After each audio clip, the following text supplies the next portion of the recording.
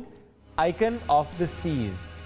زبردست جی, یہ سب سے بڑی کروز شپ اسے قرار دیا جا رہا ہے, اور رائل کریبین کی آئیکن آف دی سیز امریکی شہر میامی کے پورٹ پر لنگر انداز ہو چکی ہے. 27 جنوری کو اپنے پہلے سفر پر یہ روانہ ہوگی. 28,000 اسٹیٹ آف دی آرٹ کمروں کے ساتھ اس کروز شپ پر 5,500 سے 7,000 مہمانوں کو سہولیات فراہم کی جا سکتی ہیں. اس کروز شپ پر دنیا کی سب سے اونچی واٹر فال, لمبی سی واٹر سلائیڈ اور سب سے بڑا واٹر پارک بنانے کا دعویٰ بھی کیا گیا ہے. اور اس سے کیا زبردست سمندر کے نظارے ہوں گے, اور کیا زبردست اس وقت یہ ویژولز ہے جو ہم دیکھ رہے ہیں, تو ظاہرہ ہر کسی کا دل ہوگا کہ وہ جائے ضرور اور یہاں پر جا کر انجوائے کرے. بالکل ایسا ہی ہے جی, اسکیٹنگ بھی ہو سکتی ہے. اللہ اتنا ڈر لگتا ہے ویسے, اب جب بھی ایسی کوئی کروز شپ آپ دیکھ رہے ہوتے ہیں تو مائنڈ میں نا ٹائٹینک مووی گھومنا شروع ہو جاتی ہے. اللہ معاف کرے, لیکن وہ ظاہر ہے وہ ذرا ایک حادثہ بالکل ایک حادثہ ضرور تھا. لیکن چلیں آگے بڑھ کے آپ آگے بڑھتے ہیں اور ساتھ ساتھ جو ہے نئی نئی چیزوں کو انجوائے کرتے ہیں. نئی نئی چیزیں جب آ رہی ہوتی ہیں مجھے بڑی خوشی ہوتی ہے, ایک ایکسائٹمنٹ ہوتی ہے کہ یار چلو کچھ ہو رہا ہے دنیا میں. لیکن یہ ابھی پاکستان کے ساحل پر نہیں ہے نا, نہیں ہے نا, تو فلم میامی کے ساحل. آپ کو کیا لگتا ہے میامی نہیں جا سکتی میں؟ نہیں, آپ تو کہیں بھی جا سکتی ہیں, جہاں آپ کی امی کہیں گی آپ چلی جائیں گی. میری امی تو کہیں جانے نہیں دیتی نا. سخت امی ہے, سخت امی ہے, ایسے ہی ہے. اچھا جی, چلیں بڑھتے ہیں آگے. انڈونیشیا تو آپ کو ویسے بھی کوئی نہیں جانے دے گا اگر آپ کہیں کہ میں نے جانا ہے انڈونیشیا. کیوں؟ وہاں جو رہنے والے ہیں وہ آلریڈی اتنے پریشان ہیں جو کہ ماؤنٹ لاکی اس کا آتش فشاں پھٹنے کے لیے تیار ہے, اور چوٹی سے دھواں نکل رہا ہے, اس کے بادل اٹھنا شروع ہو چکے ہیں, اور اسی لیے انتظامیہ نے مقامی آبادی کو خبردار کر دیا ہے. اب سبین فوراً کہہ سکتی ہیں ہاں میں نے جانا تھا, میں اپنا ٹریول پوسٹ پون کر دی ہے, میں جانا چاہ رہی تھی پر اب میں نہیں جا رہی. اپنا دین میں دیکھوں گی نا میں جا سکتی ہوں کہ نہیں, بزی. آتش فشاں بہرحال اس وقت راکھ اگلنے لگا ہے, اور انتظامیہ نے الرٹ لیول کو انتہائی درجے پر کر دیا ہے, اور آبادی کو علاقے سے 4 سے 5 کلومیٹر دور رہنے کی ہدایت کر دی ہے. ایسٹ فلورس کے آتش فشاں کے لاوے کے ڈر سے ہزاروں افراد نقل مکانی کر کے شیلٹر ہوم سے منتقل ہو چکے ہیں. کیونکہ ظاہر ماضی میں ایسے کچھ واقعات رپورٹ ہوئے ہیں کہ جو قریبی آبادی تھی اس کو نقصان پہنچا. اللہ سب کو محفوظ رکھے, اور جس طرح کے اقدامات ابھی لیے جا رہے ہیں بڑے ضروری ہیں, بر وقت آپ اب اس جگہ کو چھوڑ کر کسی اور جگہ پر منتقل ہو جائے, جان کی حفاظت. بالکل ایسا ہی جی. پروگرام میں آگے بڑھیں گے, بریک شامل کریں گے, بریک سے واپس آتے ہیں, ساتھ رہیے. Welcome back. ملک میں عام انتخابات کی گہما گہمی زور پکڑ جاتی جا رہی ہے, اور سیاسی جماعتوں کی طرف سے اپنے اپنے امیدوار میدان میں اتارنے کا سلسلہ جاری ہے. جمعیت علماء اسلام فے الیکشن کے سلسلے میں متحرک تو ہے, لیکن ظاہر کچھ باتیں ایسی کی گئیں. مولانا فضل الرحمان صاحب کی طرف سے الیکشن کے ڈیلے سے متعلق انہوں نے کہا ایک صحافی کے سوال پر کہ تاخیر ہو بھی جائے تو کوئی مسئلہ نہیں ہے. پھر سینٹ میں قرارداد کے بعد بھی انہوں نے کہا کہ ہمارے موقف کی تائید ہے, لیکن اس کے ساتھ ساتھ مختلف جماعتوں کے ساتھ بیٹھک سیٹ ایڈجسٹمنٹ کے لیے جس طرح جماعتوں سے رابطے ہوئے, ملاقاتیں ہوئیں, ظاہر وہ بھی اہم رہیں. لیکن اس وقت ان حالات میں مولانا فضل الرحمان صاحب کا افغانستان کا دورہ بہت اہم ہے, اور اس سے پاکستان نے ظاہر کچھ کہنے کے نہیں, ریاست پاکستان نے کچھ تیار کرنے کی کوشش کی ہے. کل جس طرح ترجمان دفتر خارجہ کی طرف سے کہا گیا کہ وہ پاکستان کو ریپرزینٹ نہیں کر رہے, تو اس پر آج ہم بات کریں گے. JUFA کے رہنما حافظ حمداللہ صاحب آج پروگرام میں موجود ہیں. حافظ صاحب بہت شکریہ آپ نے وقت دیا. بہت بڑی مہربانی. حافظ صاحب دورہ کابل فضل الرحمان صاحب کا آج ان کی واپسی ہے, کیا خبریں ہیں, کیسا رہا دورہ, کس کس سے ملاقاتیں ہوئیں؟ بسم اللہ الرحمن الرحیم. بہت شکریہ. دیکھیں جہاں تک مولانا صاحب کا دورہ ہے کابل کا, پہلے تو یہ بات ذہن نشین کرنا چاہیے کہ یہ افغانستان گورنمنٹ امارت اسلامی افغانستان کی دعوت پہ مولانا صاحب گئے. صحیح. دوسری بات یہ ہے کہ وہ ایک پارٹی کی لیڈر ہوتے ہوئے ایک قومی سیاسی لیڈر, تو یہاں سے وزارت خارجہ نے ان کو بریفنگ دی. اچھا. کہ پاکستان اور افغانستان کے درمیان اصل مسائل کیا ہے, اصل ایشو کیا ہے. صحیح. اور تیسری بات یہ ہے کہ یہ دورہ مولانا صاحب کا جماعت کے حوالے سے, جمعیت علماء اسلام کی قیادت کے حوالے سے پارٹی کا دورہ ہے. اچھا. یہ کوئی ریاست کی طرف سے نمائندگی نہیں ہے. لیکن بہرحال بریفنگ دی گئی تھی. یہ پہلے بھی ہم وضاحت کر چکے ہیں, اور رات کو بھی میں نے یہ خبر دیکھی میڈیا پر کہ وزارت خارجہ نے کہا کہ یہ مولانا صاحب کا ذاتی دورہ ہے, یہ ریاست کی طرف سے نہیں ہے, اور ہم پہلے اس کی وضاحت کر چکے ہیں. مولانا صاحب کا بنیادی مقصد یہ تھا کہ کچھ عرصے سے افغانستان اور پاکستان کے درمیان کچھ بد اعتمادی پیدا ہوئی ہے کچھ چیزوں پر, اسپیشلی افغان مہاجرین کے معاملے پر؟ افغان مہاجرین بھی ہے، اور سیکورٹی کے حوالے سے جو افغانستان کے بارے میں پاکستان کے جو خدشات ہے، اس سے کچھ بداعتمادی بڑھ گئی. اور بارڈر کو جیسے چمن میں آپ کو معلوم ہے کہ 90 دن سے پاک افغان بارڈر ہے، گیٹ وے ہے پوری سینٹرل ایشیا کے لیے، ایران کے لیے. اس بارڈر کو تقریباً 90 دن سے بند کیا گیا ہے. لاکھوں لوگوں کا روزگار اس بارڈر سے منسلک ہے. تو آپ خود اندازہ لگائیے کہ 60-70 ہزار روزمرہ لوگ دھرنے میں بیٹھے 90 دن سے اس سردی میں، اور ان کا روزی نفقہ بارڈر سے منسلک ہے. تو یہ کیوں بند ہے؟ تو یہ 2-3 ایشو تھے. اس پر مولانا صاحب نے کہا کہ سب سے بنیادی سیکورٹی کا ایشو ہے. انہوں نے ملاقاتیں کی وہاں. سب سے پہلے جب وہاں گئے، وہاں کے غالباً وزیر خارجہ اور اعلیٰ حکام نائب وزیر اعظم سے، اگلے دن پھر ان کے عبوری وزیر اعظم مولانا محمد حسن سے ملاقات ہوئی. اور یہ خبریں بھی آئی کہ جو امیر المومنین ہے طالبان کا، شیخ مولانا ہیبت اللہ اخندزادہ، ان سے بھی کوئی خفیہ مقام پہ ون ملاقات ہوئی ہے. اچھا. ہاں، وہ ملاقات بھی ہوئی ہے. اب یہ تو جب مولانا صاحب آئیں گے تو وہاں ملاقاتیں کیسی رہی، اور کیا اس کے نتائج ہوں گے، اس حوالے سے پھر مولانا صاحب آئیں گے، بتائیں گے کہ کیا صورت ہے. ٹھیک ہے. تو اچھا حافظ صاحب، جو جس طرح سے ہم دیکھ بھی رہے ہیں پچھلے کچھ عرصے سے آپ کی جماعت پر حملے بھی ہو رہے ہیں، کیا اس حوالے سے بھی افغانستان کے دورے میں بات کی گئی ہے؟ کوئی اس پہ بات چیت ہوئی ہے؟ لا محالہ بات ہوگی، کیونکہ پاکستان ایک بہت بڑی ریاست ہے، اور پاکستان کی ہمیشہ خدشات یا الزامات یا تحفظات امارت اسلامی افغانستان کے بارے میں کہ ٹی ٹی پی وہاں سے سپورٹ کی جا رہی ہے، یا افغانستان کی سرزمین پاکستان کے خلاف استعمال ہو رہا ہے. اور طالبان نے ہمیشہ اس الزام کو ڈینائی کیا ہے کہ ایسا نہیں ہے. تو اب دیکھتے ہیں کہ یہ 2 ریاستوں پہ منحصر ہے کہ کیا وہ آپس میں ایک دوسرے کے ساتھ اعتماد کا فضا چاہتے ہیں یا نہیں چاہتے.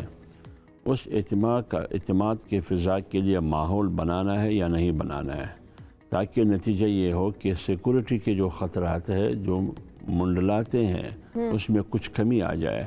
یہ 2 ریاستوں پہ منحصر ہے، افغانستان اور پاکستان، کہ وہ مولانا صاحب کی اس دورے سے فائدہ اٹھاتے ہیں یا نہیں اٹھاتے ہیں. لیکن امید یہی ہے کہ اس سے ہماری جمعیت علماء اسلام کی ہمیشہ کوشش یہ رہی ہے کہ جو بھی مسئلہ ہو، یعنی جب 9/11 ہوا، افغانستان پر امریکہ نے نیٹو سمیت چڑھائی کی، اس وقت بھی مولانا صاحب نے کہا کہ جنگ مسئلے کا حل نہیں ہے، مذاکرات. لیکن جو موقف مولانا صاحب کا تھا، 20 سال بعد دوحہ قطر معاہدہ ہوا، مذاکرات کے ذریعے اس مسئلے کی تائید ہو گئی. تو آج بھی مولانا صاحب کہتے ہیں کہ ٹینشن سے، عدم اعتماد سے، ٹکراؤ سے، تصادم سے نہ پاکستان کو فائدہ ہوگا، نہ افغانستان کو، نہ پوری ریجن کے لیے فائدہ ہوگا. تو اس لیے بیٹھ کے ان مسائل کا حل نکالیں. تو مولانا صاحب تو وہ پھر بریفنگ دیں گے دفتر خارجہ کو؟ وہ بالکل ہو سکتا ہے دفتر خارجہ کو شاید جب یہاں سے وہ جاتے ہیں بریف کے جاتے ہیں، دفتر خارجہ ان کو بریف دیتے ہیں، تو وہاں سے آ کے بریفنگ بھی دیں گے. اچھا حافظ صاحب، آپ الیکشن کے ماحول پر کامنٹ لینا چاہیں گے. 8 فروری انتخابات، جس پہ ڈیلے سے متعلق باتیں کی گئیں. ظاہر زرداری صاحب نے بھی پہلے ایک بات کی، پھر حافظ مولانا صاحب نے بات بھی کی، پھر سینٹ میں قرارداد بھی پیش کی گئی. ڈیلے کی بات کیوں کی جا رہی ہے جب سیکیورٹی کے کنسرنز اٹھائے جاتے ہیں؟ ظاہر 2007 میں بے نظیر صاحبہ کی شہادت کی اگر ہم بات کریں، اس ماحول کا ذکر کریں، تب بھی سیکیورٹی مسائل ایسے ہی تھے، تب بھی آئے روز ہم ایسے معاملات دیکھتے تھے. ہم تو چاہتے ہیں سیکیورٹی مسائل بہتر ہوں، بٹ سٹل آج کیا سیکیورٹی مسائل اس سے زیادہ خراب ہیں جو یہ ڈیمانڈ کی جاتی ہے کہ الیکشنز ڈیلے ہو جائیں؟ دیکھیں، ہمارا ماننا یہ ہے جمعیت علماء اسلام کی کہ آج کے سیکورٹی خدشات 2013 سے زیادہ ہے. اچھا، وہ اس لیے میں کہتا ہوں، اور مولانا صاحب نے بھی اس کا بار بار ذکر کر چکا ہے. اور مولانا صاحب کے موقف کی تائید جو سیکورٹی خدشات اور خطرات ہے، خاص کر خیبر پختونخوا اور بلوچستان میں، اس کی تائید حکومت نے بھی کی ہے، وزارت داخلہ نے، انٹیلیجنس اداروں نے بھی کیا، اور الیکشن کمیشن نے بھی کیا. الیکشن کمیشن نے بھی کیا کہ ان 2 صوبوں میں سیکورٹی خطرات ہے، اور ساتھ یہ بھی کہا ہے کہ میں کچھ نہیں کر سکتا، میں صرف دعا کر سکتا ہوں. تو جب یہاں تک الیکشن کمیشن مجبور محض ہے کہ کچھ نہیں کر سکتا، حالانکہ ان کو سہولت دینے کے لیے ایک نگران حکومت تشریف فرما ہے، ریاستی ادارے ہیں، لیکن پھر بھی وہ ہاتھ اٹھا کے کہتے ہیں کہ میں دعا کے بغیر کچھ نہیں کر سکتا۔ تو جب مولانا صاحب کے موقف کی تائید وزارت داخلہ بھی کر رہی ہے، حکومت بھی کر رہی ہے، انٹیلیجنس ادارے بھی کر رہی ہے، الیکشن کمیشن بھی کر رہی ہے، پچھلے دن آپ کو معلوم ہے کہ سینٹ میں بھی قرارداد پیش ہوئی، انہی چیزوں کو بنیاد بنایا، موسم کو اور سیکورٹی خطرات کو۔ تو مولانا کے موقف کی تائید ہر جگہ سے ہو رہی ہے۔ اب مولانا کہتے ہیں کہ جب آپ الیکشن کرتے ہیں، بے شک آپ 8 فروری کو کریں، لیکن آپ مجھے سیاسی قیادت کو، ووٹر کو، شہری کو اور امن ماحول تو دیں، سیکورٹی تو فراہم کرے۔ اچھا، اگر الیکشنز، اب ظاہر ہے یہی دیکھا جا رہا ہے کہ 8 فروری کو الیکشنز ہوں گے، لیکن آپ ساتھ ساتھ یہ بھی کہہ رہے ہیں کہ ان کی بات کو ویلیڈیٹ کیا گیا ہے، ہر طرف سے دیکھا جائے۔ الیکشنز 8 فروری کو ہیں تو کیا آپ کی جماعت تیار ہے مکمل طور پر؟ بالکل، میں نے آپ کو کہا کہ یہ صورتحال 2013 سے بھی گمبھیر ہے۔ 2013 سے تو گمبھیر آپ کہہ رہے ہیں، لیکن کیا 2008 سے بھی زیادہ؟ بالکل، میں آپ کو دلیل دیتا ہوں نا۔ اس وجہ سے 2008 اور 13 میں کبھی ایسا نہیں ہوا کہ سیاسی پارٹیوں نے جلسے نہیں کیے، اجتماعات نہیں کیے، کارنر میٹنگ میں نہیں گئے۔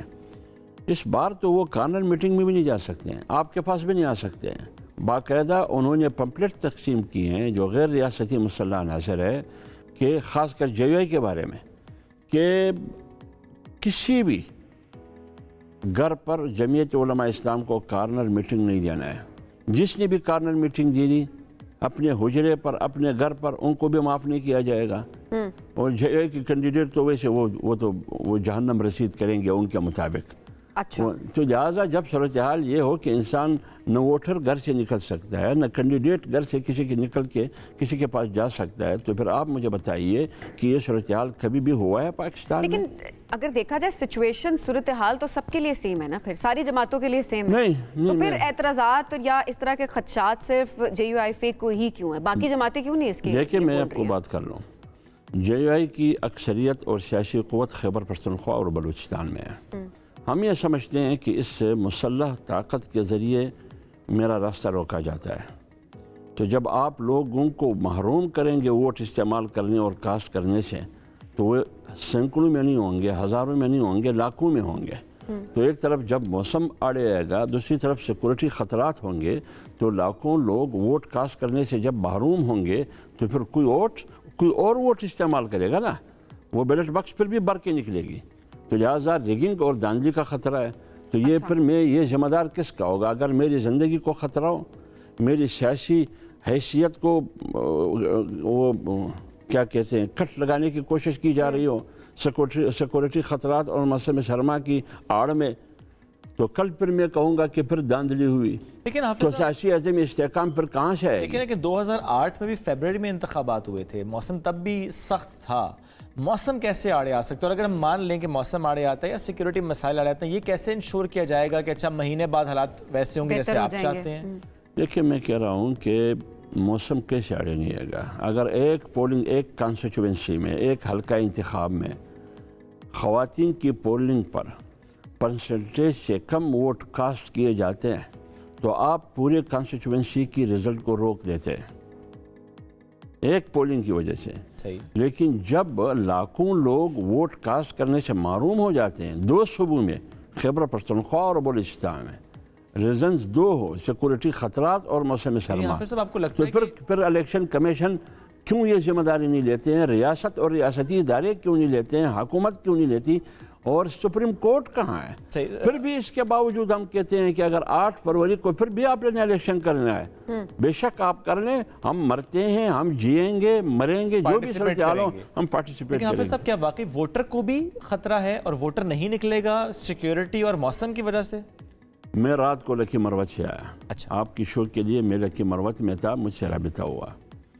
میں آپ کو یقین سے کہتا ہوں کہ مغرب سے پہلے میں لکی مروت سے نکلا، موٹر وے تک، سیپے تک، پوری راستے میں بہت لمبی، وہ پتہ نہیں 40-50 کلومیٹر کا فاصلہ ہے یا اس سے بھی زیادہ یا کم و بیش، 1-2 گاڑی کے علاوہ پوری ٹریفک میں مجھے کوئی نظر نہیں آیا۔ میں نے جب پوچھا، انہوں نے کہا سیکورٹی کی وجہ سے، سیکورٹی خطرات کی وجہ سے۔ وہاں کہا گیا کہ آج ہی کسی چیک پوسٹ پہ حملہ ہوا، 2 پولیس کو شہید کیے گئے، 2